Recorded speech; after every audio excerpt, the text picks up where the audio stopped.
জমিতে স্প্রে করা হচ্ছে আর এই দিকে দেখো ষাঁড়গরু ভুট্টা গাছগুলো খেয়ে কী অবস্থা করেছে। হাই বন্ধুরা, সবাই কেমন আসলো? ছোট্ট একটা মিনি ব্লগ নিয়ে সবাই দেখতে থাকো। আর দেখো দুপুরবেলা আমি আর বাবা এসেছি ভুট্টা জমিতে স্প্রে করতে। এই হচ্ছে স্প্রে করার মেশিন। আর এদিকে দেখো এই বছর জমিতে এত পরিমাণ ঘাস হয়েছে যে স্প্রে না করার উপায় নেই, কারণ ঘাসগুলো না মরলে ভুট্টা গাছগুলো ক্ষতি হবে।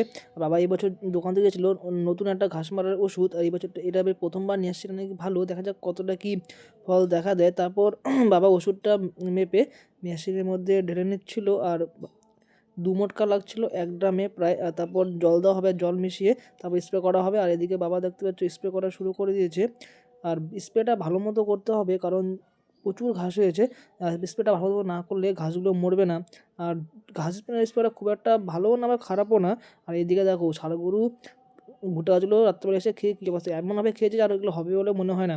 চারিদিক দিয়ে ঘেরা দেওয়া রয়েছে, তবুও কখন যে সে কোন দিক দিয়ে খেয়ে নিচ্ছে আর পারা যাচ্ছে না। তোমাদের যদি আমাদের আমার ভিডিও দেখতে ভালো লাগে তাহলে অবশ্যই পেজটা ফলো করে দিও, আর ইউটিউব থেকে চ্যানেলটা সাবস্ক্রাইব দিয়ে পাশে থেকো। Thank you.